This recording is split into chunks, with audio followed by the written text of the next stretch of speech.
Hi everyone, I'm Magnus. Welcome back to my channel. This week I got a really good video for you. We're going to talk about what Alexander Skarsgård ate to become Amleth in the Northman. If you've seen a poster, the trailer, or even the movie, you can tell that Alex worked his tail off to look like a Viking. There's a lot that goes into looking like that. It's not only the training part. I'm going to talk about the training as well in another video. So if you go on my channel, you're going to see that I have videos about Alex's training as well. But today we're going to talk about the nutrition, which is a huge part of a transformation like this. People always ask me, Magnus, how much is training? How much is nutrition? Is it a 50-50? Is it a 60-40? The truth of the matter is that you need to get on top of both. It's 100%, 100%. Cannot out-train a poor diet. If you don't eat properly, you're not going to look the part. There's no way. If you want to know more about the training and nutrition for Northman,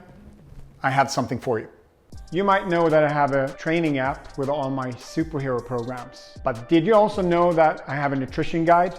The guide includes healthy tips, grocery shopping lists, and daily eating plans. For as low as 27 cents a day, you can get access to all of this, including all of my training programs. First of all, when making a movie like this, it's a long process. You prep for 3 to 6 months and then you film for another 5-6 months. So you have to understand there's many different phases that you have to go through when working on a project like this.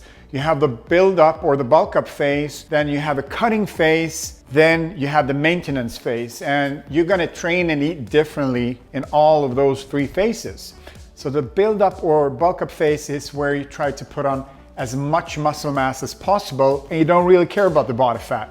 You actually want to make sure that you are not lowering your body fat too much during that process. You see, you don't want to be in calorie deficit when putting on maximum amounts of muscle mass. And then we have the cutting phase, which is where you're trying to get rid of all that body fat while keeping as much muscle mass as possible. The reason that you have those 2 phases is that it's a more optimal way of building strength and mass and getting shredded. With that said, many times when I work on projects like this, we don't have that time. That means that we are trying to put on lean mass while getting shredded. So that's doable as well, but you got to be much more precise with your nutrition and training, and it's not as optimal. Just wanted to clarify that. Then we have the maintenance phase.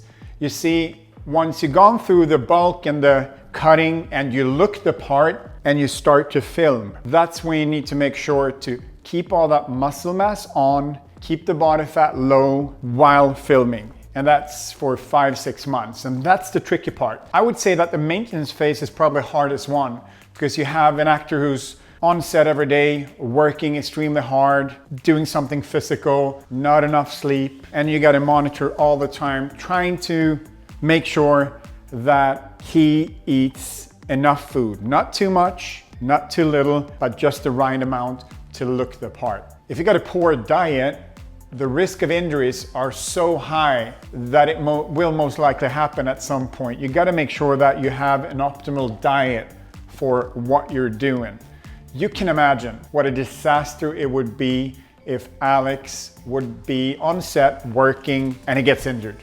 Production needs to shut down, millions of dollars out the window, and I'm gonna look really bad. So I really pay attention to what my actors eat while on set. With that said, let's talk about what Alex ate during the build-up stage to prepare for the Northman. If you've been following me for a while, you know that I'm not big on calories. I don't love to talk about calories. I prefer to talk about macronutrients, which is protein, fat, and carbs. But I'm going to explain why it is important to know a little bit about both, and there's a relationship between them. You see, if I'm on a 3,500 calorie diet, I can technically get those 3,500 calories from donuts, or I can eat high quality foods like salmon, chicken, rice, potatoes, and vegetables. It doesn't take a rocket scientist to understand that there's a huge difference between donuts and chicken. So let's talk about macronutrients.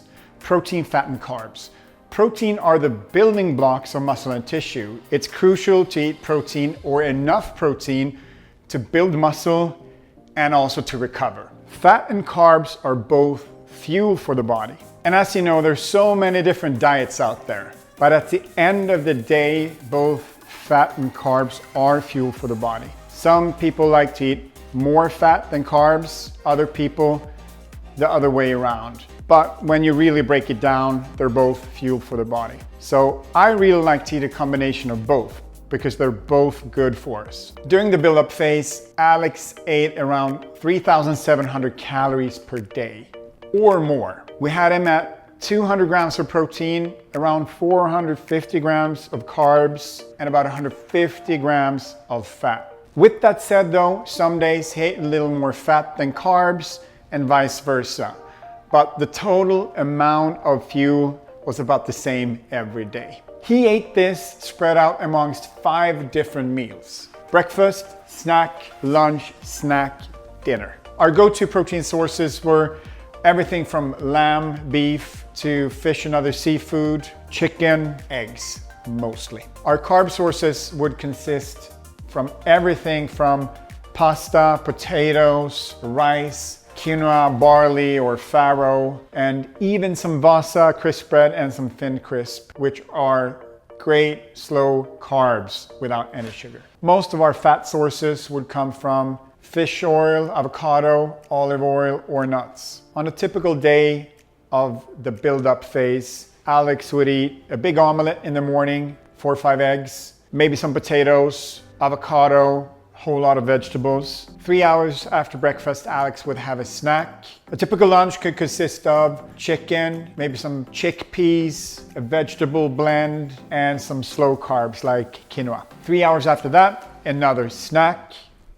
And 3 hours after that snack, it was time for dinner. And dinner would be similar to lunch. A typical dinner would be a ribeye steak with some potatoes and asparagus, broccoli, and vegetables. So that's a typical day of what Alex would eat to prepare for the Northman. I should also mention that when Alex was working out, we made sure to time one of these meals right after. So he would go from training into eating within an hour after. If you go by science, you don't need to eat right after a workout. There is what we call a protein window. You might get away with eating before a workout, but that's a whole different topic and I will not go into depth on that here. Eating healthy doesn't have to be boring. Eating this much food is not that easy, let me tell you. I personally would struggle to eat this much food. I know that Alex loved it though. The guy loves to eat, what can I say? He didn't love the cutting phase as much. There you have it. Now you know what Alex ate to build mass for the Northman. I am gonna make videos of what Alex ate to get shredded as well. We are gonna talk about what he ate to stay in shape while filming, but that's a different video. Don't forget to hit that like button, subscribe, and I will see you next time.